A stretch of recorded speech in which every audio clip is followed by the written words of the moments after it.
नमस्कार, वंदे मातरम। मैं हूं श्यामगिरी। आप देख रहे हैं हमारा चैनल मुद्दा भारत का। मुद्दा भारत का यानी मुद्दा आपका। आज हम चर्चा करेंगे बजट के बारे में। जी हाँ, केंद्र सरकार की तरफ से बजट से जो है घोषित कर दिया गया है। हम उस पर जानेंगे कि मुंबई महाराष्ट्र के लिए क्या बजट का प्रावधान किया गया है। इसी पर चर्चा करेंगे हमारे सहयोगी नवभारत के वरिष्ठ पत्रकार सूर्य प्रकाश मिश्रा जी से। उनसे जानेंगे कि जो मुंबई के जो MMR इलाके में जो इंफ्रास्ट्रक्चर का है वो डेवलपमेंट के लिए बजट में क्या क्या प्रावधान किया गया है, और जानेंगे कि आम लोगों को जो है इसकी कितनी सुविधा खासकर मुंबईकरों को कितनी मिलेगी। मिश्रा जी, आपका फिर से एक बार स्वागत है हमारे चैनल में।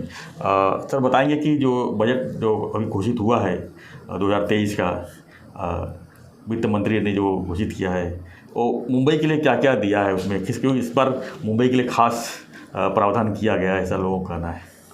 देखिए, सरकार जानती है कि इस समय अगर कोई सबसे बड़ी समस्या मुंबई और MMR की है वह यातायात आवागमन की समस्या है।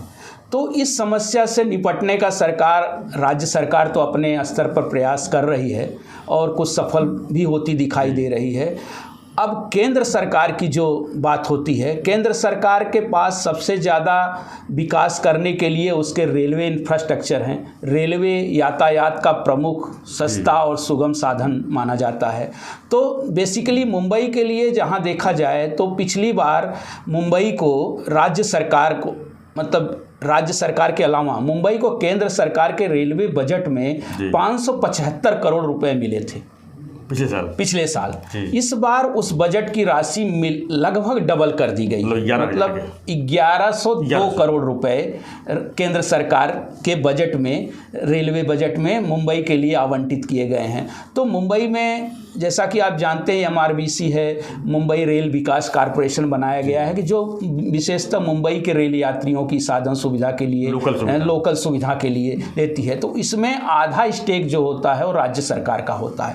तो जितना पैसा सेंट्रल गवर्नमेंट देती है उतना ही पैसा योजनाओं के लिए राज्य सरकार को देना पड़ता है। तो इस प्रकार देखा जाए तो इस साल 2202 करोड़ रुपए रेल परियोजनाओं को, स्पेशली मुंबई करों की सुविधाओं को, जिससे इसमें बहुत सारी सुविधाएं हैं, नई रेल परियोजनाएं हैं, नई रेलवे लाइन है, स्टेशनों का विकास है, बाकी ऐरोली नई मुंबई है, ऐरोली नई मुंबई का जैसे कलवा ऐरोली एलिवेटेड का चल रहा है, पालघर से और बोरीवली तक, पालघर से बोरीवली का तीसरी चौथी लाइन का है, उसमें दाहड़ू आगे तक बढ़ाने का। सबसे बड़ी देखिए समस्या ये है कि MMR जिस तरीके से विकसित हुआ है ना, आज MMR की आबादी 2.5 करोड़ से ज़्यादा हो गई है।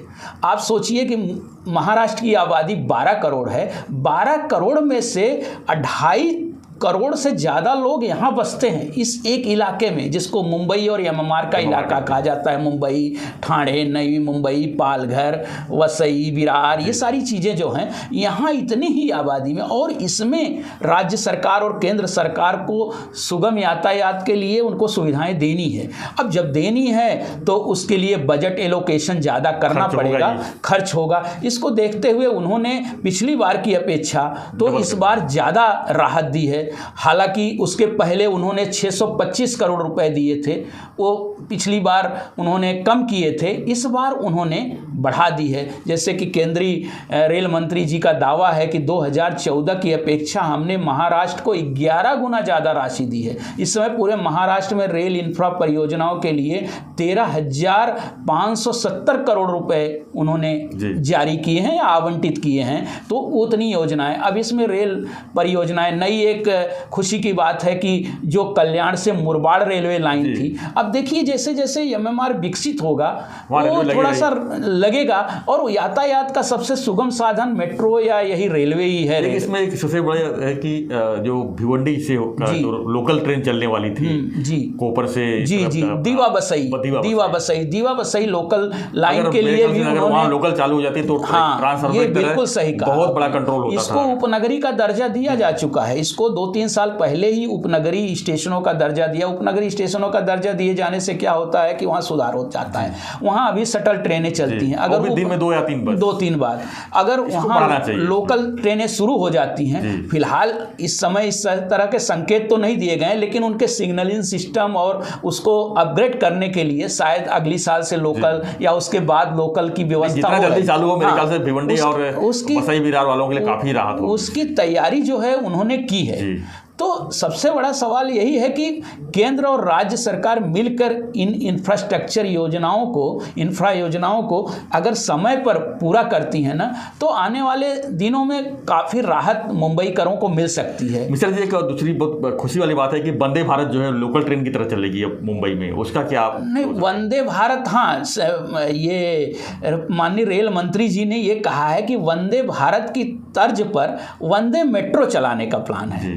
वंदे मेट्रो का अर्थ है कि जैसे जो शटल ट्रेनें चलती, जैसे आपने दीवा पनवेल वसई की बात की, तो इस जगह पे जैसे इन रूटों पर या 100 किलोमीटर के जो मेट्रो शहर हैं बीच में अगर हैं, तो वहाँ पे शटल ट्रेनों की बजाय तेजी से फास्ट ट्रेनों के रूप में एक वंदे मेट्रो चलाने का प्लान है। सरकार प्लान तो बना रही है, लेकिन इसका कार्यान्वयन कैसे होता है वो देखने वाली बात होगी। जैसे अब लोकल ट्रेनें हैं, अब एसी लोकल ट्रेनों को ज़्यादा बढ़ावा दिया जा रहा है। अब ओसी लोकल ट्रेनें जरूरी हैं, लेकिन उसके साथ साथ साधारण लोकल भी जरूरी है, क्योंकि कामकाजी वर्ग बड़ी संख्या में मुंबई में। सबसे बड़ी बात आ जाती है दिक्कत की, कोई भी योजना लाते हैं तो जैसे एसी लोकल लाए तो उसमें किराए को लेकर काफ़ी माथापच्ची हुई। आज लोग मतलब अपर ग्रेड वाले तो सफ़र कर लेते हैं, लेकिन आम आदमी जो है उसमें सफ़र नहीं कर, उसके लिए काफ़ी राजनीति भी हुई। तो क्या लगता है वंदे मेट्रो जैसे बोल रहे हो उसमें भी हो सकती है इस तरह की? नहीं, उसका एक केंद्र से हर वर्ग होता है ना, उसका भी एक वर्ग है चलने वाला, वंदे मेट्रो से भी चलने वाला एक वर्ग होगा। लेकिन आपको मैं बता दूं, दूसरी तरफ शोकांतिका ये भी है कि हम देखिए बुलेट ट्रेन की बात करते हैं। बुलेट ट्रेन जिस पालघर इलाके से गुजर रही है, उससे ही 50 किलोमीटर की दूरी पर आदिवासी इलाके हैं, वहाँ की गर्भवती महिला केवल इसलिए दम तोड़ देती है कि उसको अस्पताल तक पहुंचने के लिए कोई यातायात की सुविधा ही नहीं। एक तक तो हम चाँद की बात करते हैं और बुलेट ट्रेन 500 किलोमीटर के रफ्तार की बात का, 50 किलोमीटर की रफ्तार में कोई व्यक्ति इस यातायात आवागमन के अभाव में इलाकों के लिए तो इतनी तो बड़ी सुविधा तो नहीं दे सकते, लेकिन छोटी छोटी सुविधाएं जो आदिवासी लेवल पे देना चाहिए। वहीं बात होती है तो थोड़ा विकास तो बहुत तेजी से, लेकिन विकास का बिखराव भी है। तो विकास की बात है, बुलेट ट्रेन भी हो तो सामने वाले के जो साधारण व्यक्ति है उसके पैसेंजर ट्रेन भी मिले, उसको बस की सुविधा भी मिले, उसको मेट्रो की सुविधा भी मिले, उसको मोनो, इस तरह संतुलित एक तरह का विकास होना चाहिए, जिस पर सरकार प्रयास तो करती है, लेकिन उस तरीके से दिखाई नहीं देता।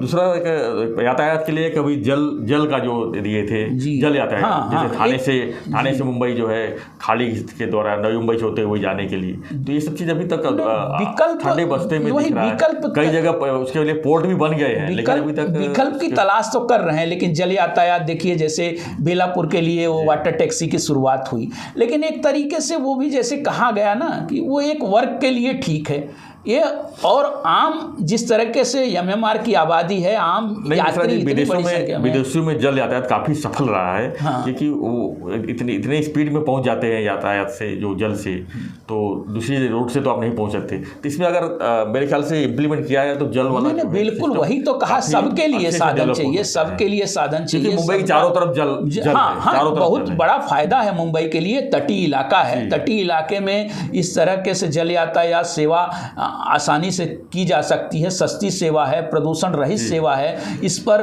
खर्च करने का प्रयास केंद्र और राज्य सरकार दोनों कर रही है, लेकिन अभी फिलहाल उतना इसको रेस्पॉन्स नहीं मिल पा रहा है, क्योंकि आम आदमी जो है वो ट्रैक के किनारे, जैसे एमएमआर इलाका देखिए, चाहे पश्चिमी इलाका देखिए, चाहे मध्य का देखिए, चाहे नई मुंबई, और रेलवे ट्रैक के किनारे ही बसता है। 50 साल देखा है तो हर किसी का निगाह रेलवे ट्रैक क्योंकि आम आदमी का सबसे सस्ता और सबसे सुलभ साधन लोकल रही है। इवन ये इसमें कोई संदेह नहीं कि ये मुंबई की जो लोकल है विश्व का सबसे सस्ता साधन है, सबसे सस्ता और सबसे अच्छा साधन माना जाता है। और मुंबई लोकल समझ लीजिए जीवन रेखा है, वरदान है मुंबई के लिए।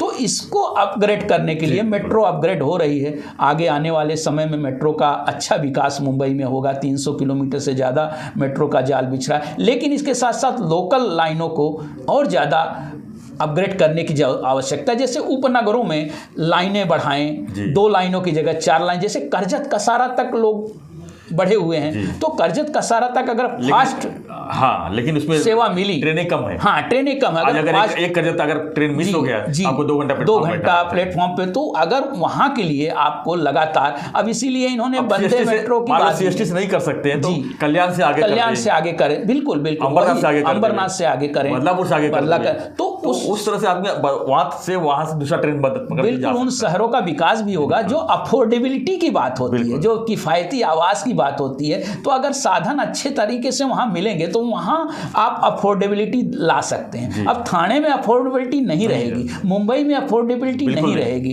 किफायती घर यहां संभव नहीं है। आप अगर अच्छे से पाल घर को डेवलप कर सकते हैं, डहाणू को डेवलप कर सकते हैं, पश्चिमी उपनगर यहाँ, और शहरों को अच्छी तरह से टिटवाला के आगे सुविधा देंगे, बिल्कुल MMR की सुविधा जितनी बढ़ाएंगे उतना मुंबई के लिए फायदेमंद होगा, उतना ही मुंबई पे यातायात का दबाव कम होगा, मुंबई पर बोझ कम होगा। निस्संदेह मुंबई देखिए हब है, पूरा इंटरनेशनल हब है। मुंबई में रोजगार है, मुंबई में लोग आएंगे, लेकिन मुंबई से जितने जल्दी आए और उतनी जल्दी से मुंबई से निकलें तो एक तरीके का सफल यातायात माना जाएगा। उस दिशा में सेंट्रल गवर्नमेंट ने इस बार 1122 करोड़, जो 1102 करोड़ रुपए इन्होंने दिए हैं, जो 2202 करोड़ रुपए जो आएंगे, अगर उससे काफ़ी कुछ लोकल का, स्पेशली रेलवे का अच्छा विकास होगा, ऐसा माना जा सकता है। तो कुल मिलाकर आप कह सकते हैं कि बजट ठीक ठाक था इस बार। कुल मिलाकर बजट मुंबई करों के लिए एक अपेक्षाकृत अच्छा बजट कहा जा सकता है। यदि समय पर सारी परियोजनाएं जो हैं समय पर होती हैं और पूरी होती हैं, तो ये मुंबई करों के लिए एक सुखद संकेत होगा। धन्यवाद मिश्रा जी। तो हम चर्चा कर रहे थे कि जो बजट में जो है मुंबई और उपनगरियों को कितना स्थान मिला है, कितनी बजट में प्रावधान की गई है।